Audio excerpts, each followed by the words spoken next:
Hey guys, welcome back to my YouTube channel. My name is Victoria Fash. If it's your first time here, thank you so much for joining me. For a new subscriber, I love you, I appreciate you so much. Thank you for always coming back. Happy New Year, guys. Happy New Year. Welcome to the year 2023. Wow, I am so excited that you guys and you and I are able to witness yet another year, and I am so excited for all the good things that this year is about to bring. Anyway, so today I brought you people's all-time favorite on the channel. Today I have my husband here. Auntie, they are all-time favorite. They're always asking about you. In short, so people have stopped watching my video now because Mr. Fash is no longer featuring. Kuburu, don't worry. God knows the number of all of you. Anyway, so I have my husband here with us. So, Mr. Fash, can you introduce yourself? My name is Mr. Fash. Happy New Year and welcome to 2023. Your name is Mr. Fash. When they gave birth to you, they named you Mr. Fash. Abby? Well, if you call me Mr. Fash, that's my name now. What else is there? Okay. Anyway, so yes, Mr. Fash is my husband. For most of you who are already a constant on this channel, you already know that. So yes, today we decided to open this year together.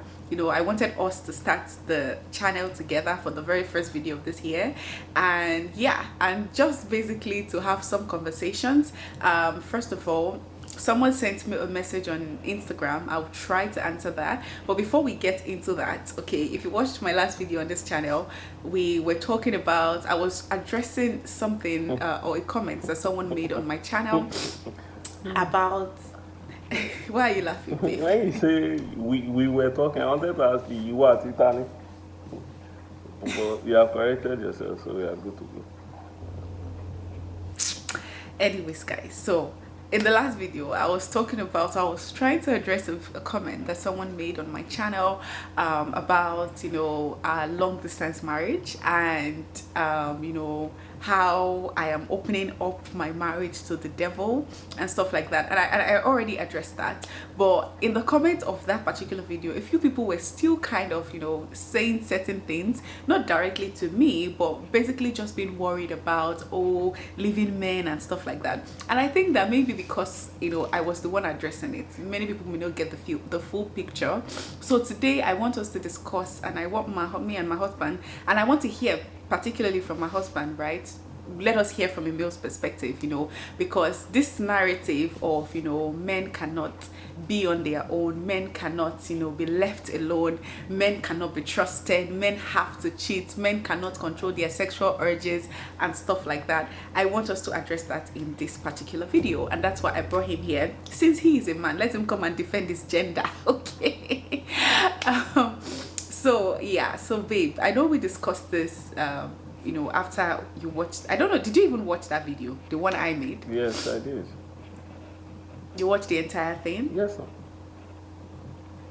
Okay, so so what was your thoughts, or what did you think about that particular video? Yeah, I was saying that I think you captured everything that needs to be captured in that video. I think you did a good job. I don't think there's anything I need to, how do you put it? I don't think there's anything that needs to be said that you have not said. Maybe just from a different perspective or something, but Yeah, because that's what I want us to get. But still, the message is still the same. So what is the message really? From that is my own perspective, right? And I know of course we share certain values and stuff like that, right? But there is this mindset or this notion that men cannot be left alone, men are not to be trusted. And I want us to talk about what have we been able to do in our own marriage to be able to maintain that trust, so to speak, in our marriage. But even before we get into that, let's talk generally first. This notion that men cannot be trusted, men have to cheat, men cannot control their sexual urges, we shouldn't leave our husbands alone. What is your mindset about it? Where do you think this started from? Do you think it's true, as a man or as a guy? Or do you think, because personally, anyways, don't let me talk about mine. What do you think? Okay. Mm. To start, I'll say that I know where the story is coming from, or that narrative is coming from, but it's not true. Um, Man is, I mean, man, when I say man now, human being, we are, what separates us from animals generally is that we have will, we have choice, so we can make decisions willingly. An animal wants to eat. If there's food, notice. I mean, I don't think there's any animal that is hungry and there's food before it, and it's not eating. But that's where human being comes in. And human, I mean, a human can say, "I'm fasting, so I'm not going to eat." Or doctor says I should not eat so food. So he or she is hungry. The food is there, but is not. You can make the choice not to eat the food because it's injurious to his or her health and all that and all that. So um, that's I mean that's given. But where that narrative comes from, I believe it's even men who sold the narrative. I think once in the course of your video, Really? yes, and I'll explain why. Once in the course of your video, Okay. we're talking about something like that, and I told you that one of the videos we've had, I can't remember the title now. I was telling you that it is men that sells the idea to women to let them know when a man will say, if I do not do this, Tommy will be paying me. And if I do not do Yeah. that, I this one will. remember that video. Is because usually men, I think it's a way for men to compensate. How do I mean by that? Most times, 9 out of 10 times, no, let's not say 9 out of 10 times. I think that's wrong. Okay, generally, or more often than not, men have learned to negotiate sex because Okay. they can't get it as much as they will like. So they've learned to negotiate. They've learned to sell narratives in order. Why do you say they? Are you not part of them? Okay, okay. Let me own it. We as men, we've learned. The reason I'm just saying this is because it's something that predates me or my grandfather or all those ones. Yeah, But I understand. yeah, But so you are part of them. It's all your gender. right. So men, we've learned to negotiate and sex. We've learned to sell narratives so that we will get it as much or at least better than we would have if we never sold the narrative. Subconsciously, we know that women are caring, so they are given to caring, they are given to want to solve problems. So when you sell the narrative to your partner that if I don't do this, if I don't do that, Tommy will be aching me, or I'll be sick, or I'll be that. And since women don't necessarily know the male body system,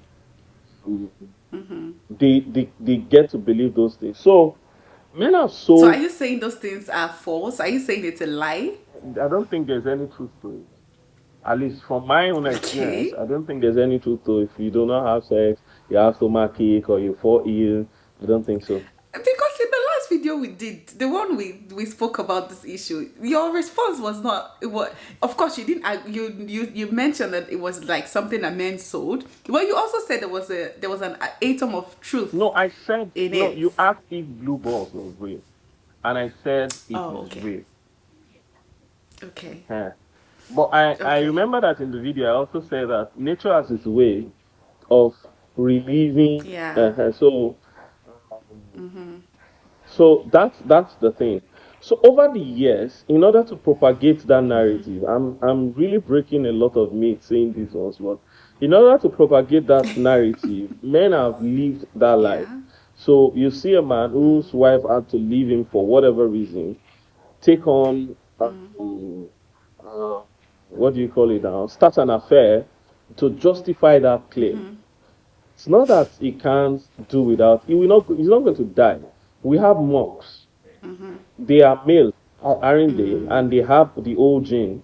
Yes, and they take the oath of celibacy and they stick to it all through their life. Some of them, I mean, entered seminaries or were even born in seminaries, or and all that. So they never had to do anything like that all through their lives. So what about those ones? Did they die, or did they? I mean, so no, it's not true. It's just the narrative that they sold over the time, and men have also, lived that part, lived the narrative to a point in order to prove or establish that story that what they are saying is the truth. But I don't think it's the truth. I don't believe that it's true.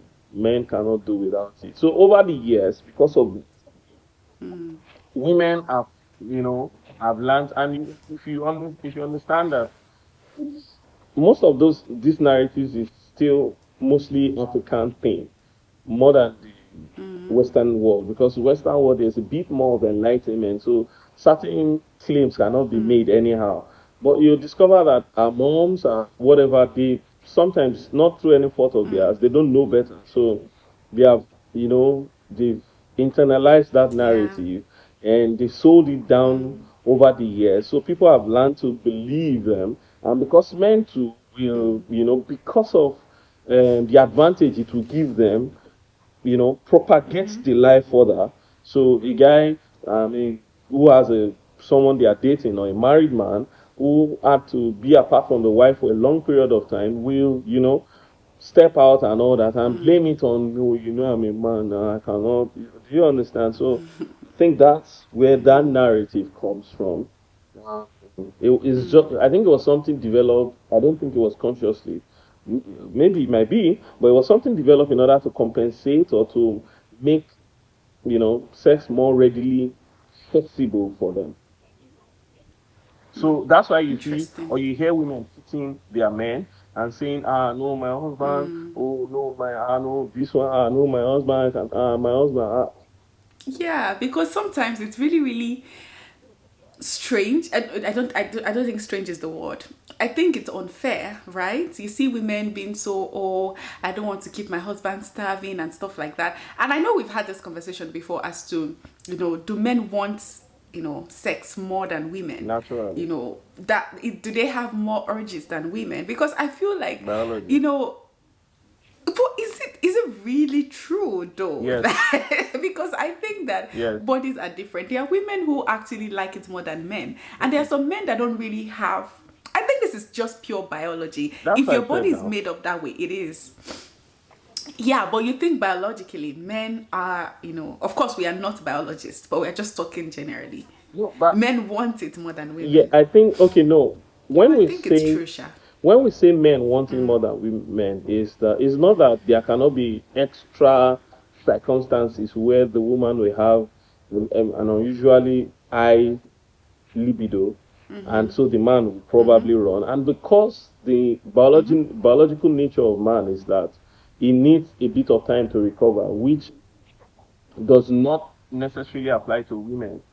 If a man gets there, it will probably, so there's a cycle. Is this? There's a cycle that needs to be completed for the man to come. So he might be unable to cope in that wise if he meets a woman that has a very high libido or higher than he is.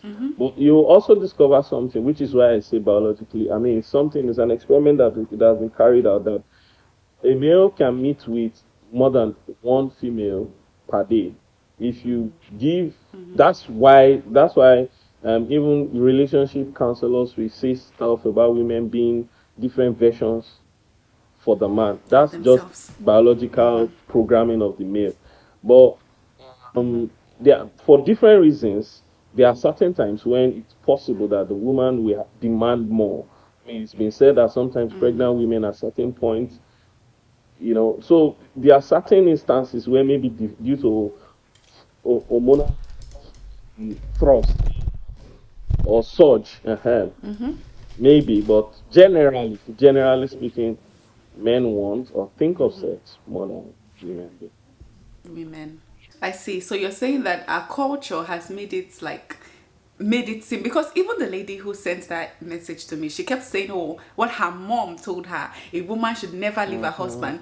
And it's always one-sided, because the truth is both women and men, and I said it in the last video, we all have the urges. We all we are all humans, okay? I am not made out of wood. I also have flesh and blood running through my veins, right? So I also do have those days. You said what? Okay, I was going to say that if anyone still thinks in this age and time that only men are capable of infidelity, I don't think the person is paying attention to the whole paternity fraud thing that is going up, I mean, in the whole world. I mean, it's not even an African thing alone. So both genders are capable of all forms of deceit. I don't think it's exclusive preserve of men. I just think that, I mean, from my thinking, my summation is it's an idea that men are allowed to propagate because it serves their interest. It gives them the advantage of, more access to what they will, So that's it. I think both genders they have the natural ability to carry out what you call it, infidelity and all that. All right, so now let's talk about our own marriage and our own relationship, because I know that this is and that's why I wasn't so hard on the lady who made the comment, because I know that she may have been the one who was bold enough to say it, but I'm sure a number of people are thinking it, because remember when I was leaving Nigeria then, and even people from our own church, and people, it's just a natural thing, just because of what you've said. It's in culture, it's been embedded in us. We believe this is the way it's supposed to be. If you leave your man, he has license to cheat and stuff like that. So what exactly do you think? Because to be honest, and if we're to be 100% honest, when we started our relationship, we've had our own ups and downs, in trying to establish trust, right? And in staying faithful to each other. Because when we just started dating, talking about myself personally, I remember when we just started dating, when we just started talking and started dating at the time, and and it's just the same thing that happens in marriage. You find other people more attractive than your partner, right? And especially if you're in a long distance relationship, it's even worse, because you find people who give you attention when your partner cannot give you attention. I have had that when we were dating, right? I remember there was a time I was working in a particular place, and there was this colleague, co-worker, so to speak, who was like giving me all the attention I needed. And I think at that time, even me and my husband were like fighting, one of our normal fights at the time. And this guy seemed like a decent guy, and apparently he liked me, and you understand. But we've had that phase when we just started dating, and then earlier into our relationship and stuff like that. What do you think? How do you think we've been able to be here? Because to be honest, I don't know about you. Of course, I know about you. But in a long distance marriage, it's not even a thought in my head that what is he doing, or who is he with, or what is he, or it's not even something that exists in my head, because there is this 100% trust in the place of fidelity with my husband, that you cannot even come and tell me that you caught my husband somewhere and I will start to react, because I know that it's impossible.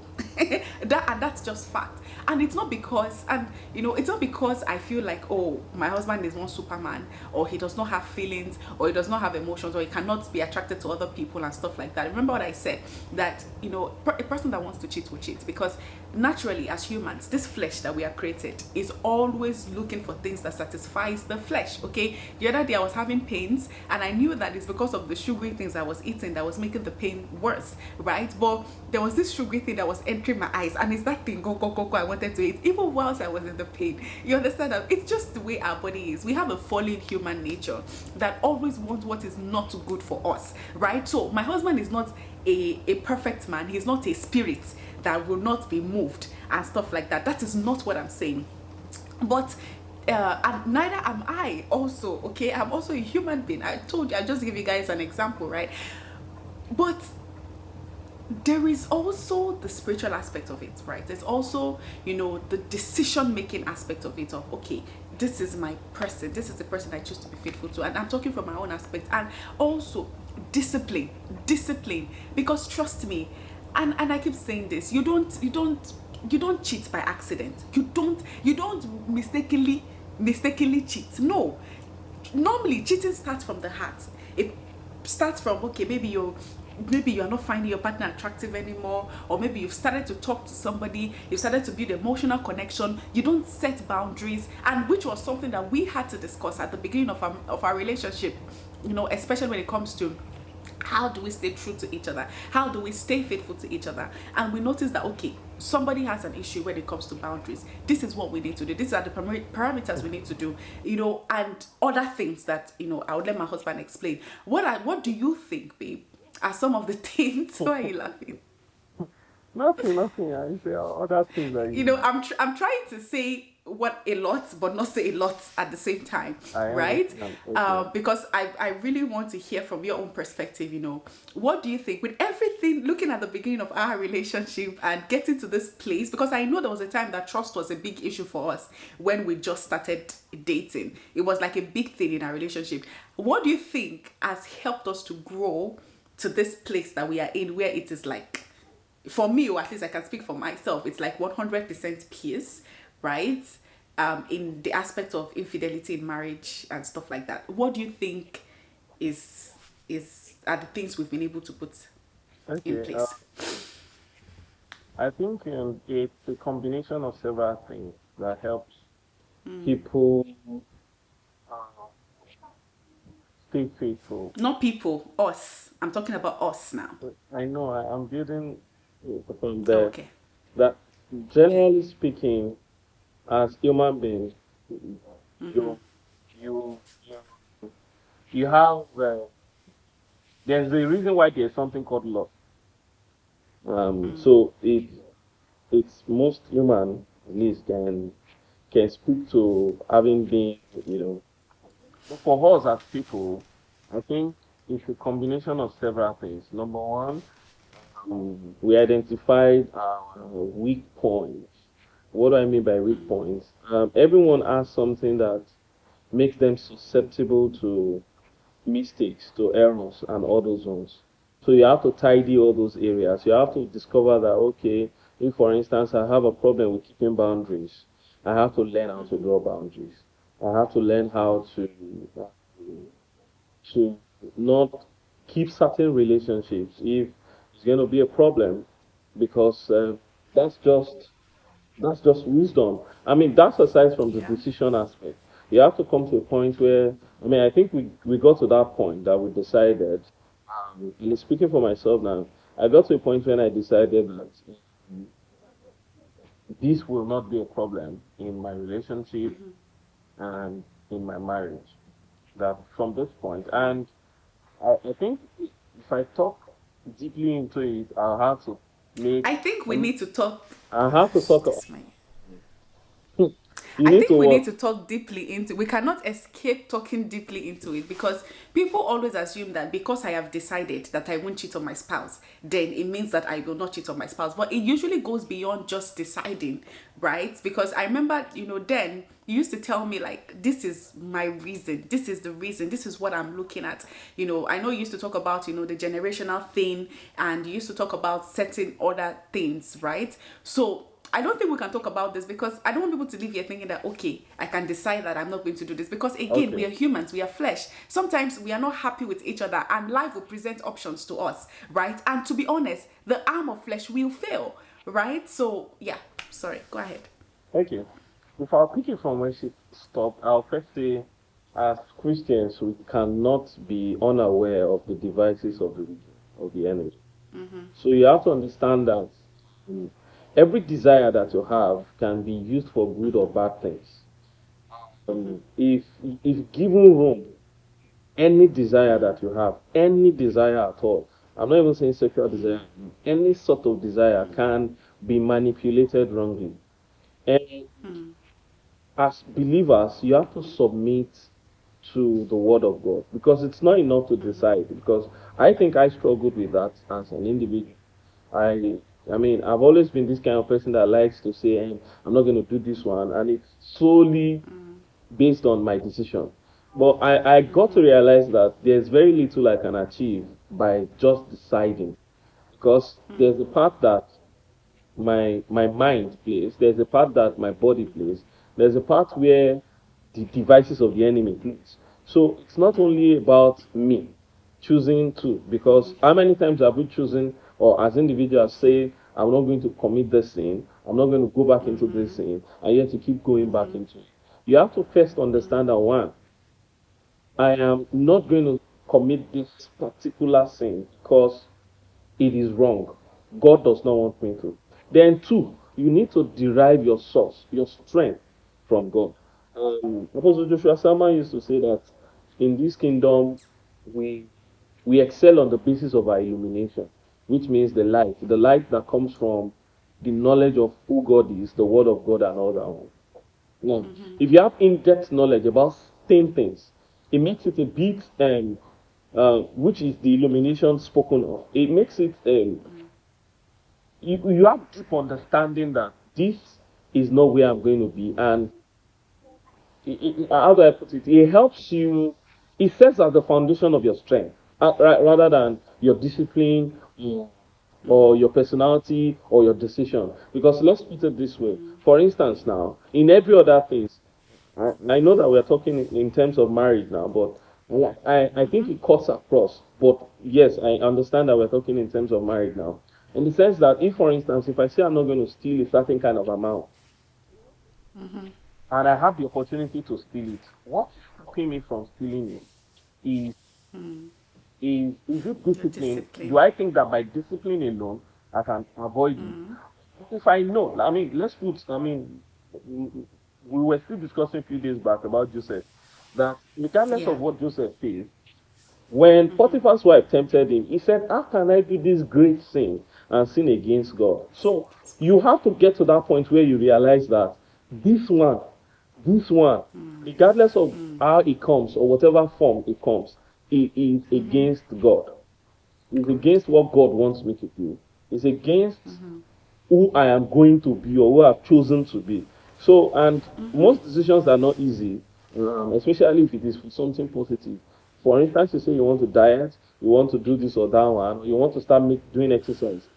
It's easy to decide, but consistency is never the same thing. So you have to derive your strength from God, from the Word of God, and then when you get to that point where you have that in-depth understanding, when the illumination, the rema behind the scripture comes to you, it becomes a bit more easy for you to overcome those kind of things. I mean, humanly speaking, there are still things you will not do, oh, but it's just Yeah. that even when the temptation does come, or even when the temptation gets presented to you, how do you overcome? Yeah. So yes, you can say you put systems in place, you do entertain. For instance, now me, I know how I draw boundaries a lot, which was Yeah. something I don't used to do before. I draw boundaries a lot now. I don't have, excuse me, I don't entertain certain kind of relationship, not because I don't trust myself, but why put myself in in a situation where I will now start to stress myself. So that's the thing for me now. So just the same way, like I know that okay, my wife is not around, is not in the country, and all those ones, all those ones. That's not an excuse to visit a single lady or whatever, or even a married lady that is alone, and all those ones, or allow one to visit me, much less, God forbid, spending night in people's houses. You don't put yourself in certain, and aside from even those obvious ones, there are certain relationships. You're in your workplace, you're in the church, you're in some place, in your street, in your compound. There's someone that's, starting to become close to you. You have to pay attention. You have to be aware, which is why we say you shouldn't be ignorant of the device of the enemy. So if suddenly somebody starts becoming close to me, and this person is not a married person, is even if she's married, the handshake is passing elbow, it's just natural that I put a stop to it. Either I cut off the relationship completely, or I put systems in place so that there's no room for any of all those things. So it's a combination of a lot of things. Sometimes you don't even know what's making you as an individual be, what your weakness in quotes may be. For instance, I never knew I had problems with boundaries. It was my wife that made me know that I have problems with boundaries. I knew where my strength lies. I know that generally, I mean, I used to say joking, even amidst my friend, even then, that I'm not a easy person, and this is not bragging. I'm not a easy person to be seduced. For you to seduce me, I've already seduced myself in my mind. If that one never happens, I don't think there's anything, humanly speaking, anyone can do that. So it has to first come from, it has to be a thought. Oshe baddest. No, no, it's not that one.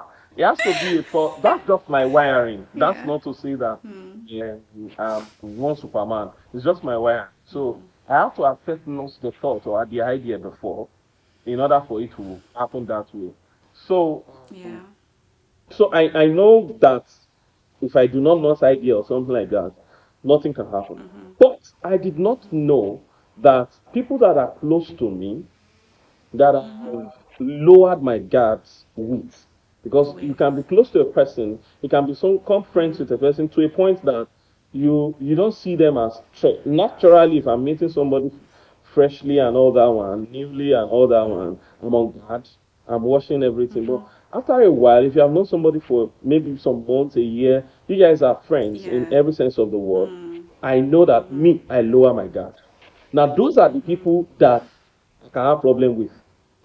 Not Yeah. and new person, God helping me is not a problem. So it took my wife helping me to understand that I have to draw boundaries in this wise for me to learn how to draw boundaries. Now I'm expert or I'm good at it, but I didn't know. So that's the part where you have to do a journey of self-discovery and understand that okay, in these areas, I may need more help. So aside from relying on God, you also put human systems, personal systems In in place place. to prevent certain things from happening. So it's not like as human beings, you don't have desires, you don't have urges, or the what you call lust does cannot happen or whatever.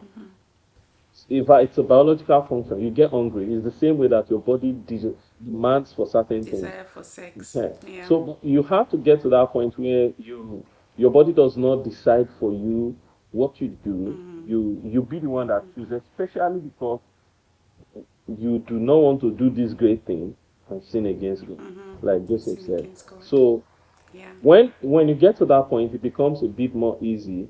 It's not like you don't feel. It's not like I don't miss my wife or anything like that. But the last thing on my mind is anything like that because no, God forbid about it. That's one. Then two, I don't. I think having come over the years, Babe, babe, hmm, sorry. I know that you want, but I know you have a meeting now.